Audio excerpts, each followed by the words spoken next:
apapun yang aku alami, sengsara seperti apapun, aku ndak masalah. Aku ndak sedih kok ya Allah, aku ndak galau. Asal engkau ridho padaku. Ini Robiah. Di beberapa referensi ini salah satu munajatnya Robiah ketika dia masih jadi budak.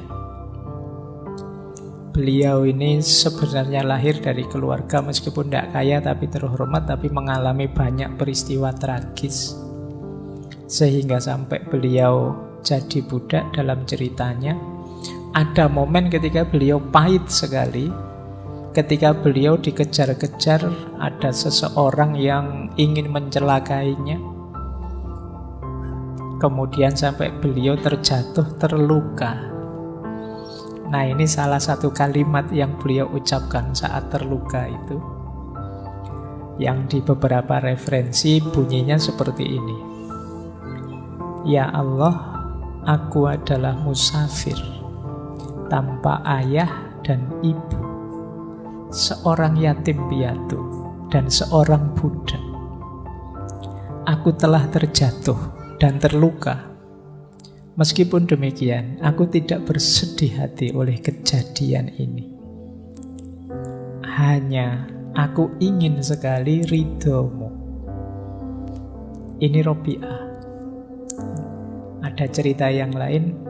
Satu ketika Robiah ini jatuh berdarah. Saat dia melihat tangannya berdarah, dia tersenyum. Terus bilang, Alhamdulillah.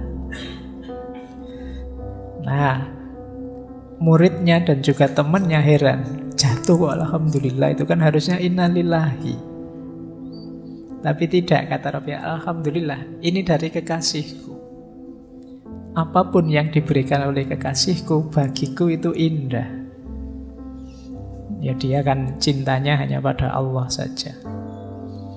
Nah, kalimat munajatnya Robiah ini mengajarkan pada kita, apapun yang aku alami, sengsara seperti apapun, aku tidak masalah. Aku tidak sedih kok ya Allah, aku tidak galau.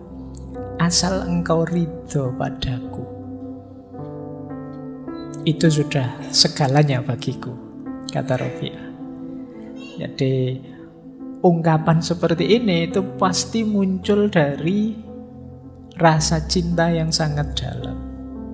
Orang yang sudah cinta itu diberi apapun oleh yang dia cintai, termasuk hal-hal yang pahit sekalipun, dia tetap senang, asal jangan dipisah dengan yang dia cintai. Maka cintanya Robiah pada Allah, ya buahnya seperti ini. Dia rela sakit, dia rela berdarah-darah, gak masalah. Ya Allah, aku hanya ingin ridhomu saja. Ini dulu mirip ceritanya Rasulullah. Kan ada kisahnya Rasulullah itu waktu beliau berdakwah di Thaif.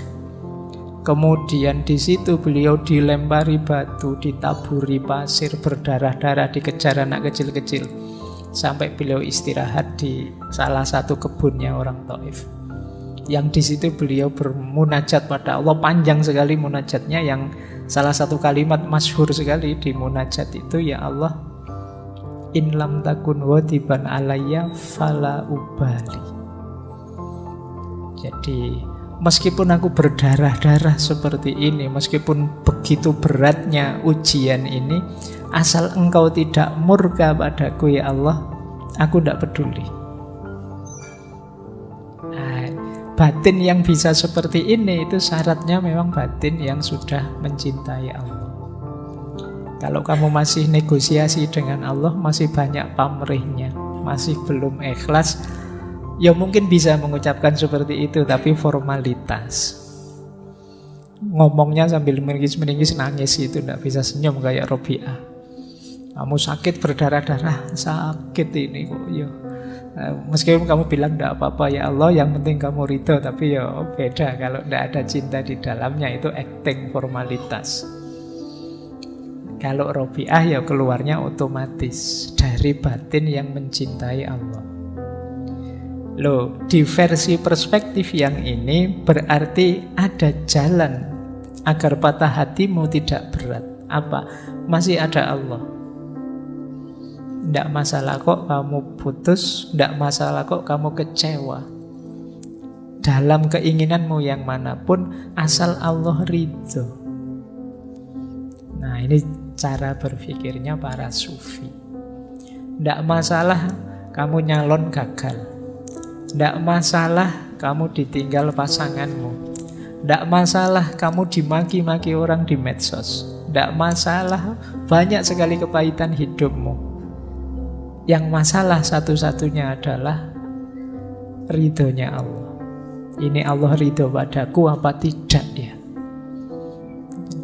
Nilaiku jatuh tidak apa-apa. Ujianku kepepet-pepet terancam DO tidak masalah. Asal Allah ridho saja tidak apa-apa. Nah itu alasanmu ya nanti kalau ditanya orang tuamu. Kok tidak lulus-lulus le? Wah, saya tenang aja Pak, saya tidak lulus juga tidak apa-apa, nilai jelek juga tidak apa-apa Pak, yang penting Allah ridho. Nanti dijawab sama orang tua, mana bisa Allah ridho, kamu males. Baik, kita lanjutkan. Jadi ini cara pandangnya Robi'ah. Ada yang menarik dari perspektifnya Robi'ah tentang penderitaan, seperti patah hati ini. Ini bentuknya cerita. Coba nanti kita cek ya, kita ada di mana. Jadi satu ketika jalan bareng beberapa sufi besar. Robi'ah, kemudian Hasan al-Basri, Malik bin Dinar, dan Syakik al-Balkhi. Nah, terus ngobrol-ngobrol tentang ujian dan penderitaan. Diawali Imam Hasan al-Basri, kata beliau, orang itu tidak dipercaya kata-katanya. Jika dia tidak tabah kalau ada ujian dari Tuhannya. Sebaik apapun yang diomongkan orang, kata Hasan al-Basri, kalau dapat ujian kok tidak kuat, tidak tabah, terus melenceng, beda dengan yang diomongkan, ya tidak usah dipercaya omongannya. Yo kalau hidupnya senang terus sih tidak masalah. Tapi begitu ada ujian, coba kayak gimana perilakunya. Orang itu kan kelihatan aslinya kalau pas lagi susah. Kalau pas lagi senang sih kamu enak, tapi pas lagi susah, ayo coba, aslimu akan kelihatan. Maka kata Hasan al-Basri, orang itu tidak bisa dipercaya kata-katanya kalau dia tidak tabah menerima ujian dari Tuhan. Tapi pandangan ini dikritik oleh Robi'ah. Kata-katamu itu berbau egoisme. Masih aku. Nah, terus Syakik mencoba menjawab mungkin ini yang diinginkan Robi'ah. Kata Syakik al-Balkhi, seseorang tidak dapat dipercaya kata-katanya jika dia tidak bersyukur atas ujian dari Tuhannya. Ini lebih tinggi levelnya. Diuji sulit tapi malah bersyukur. Ini sebenarnya orang pintar.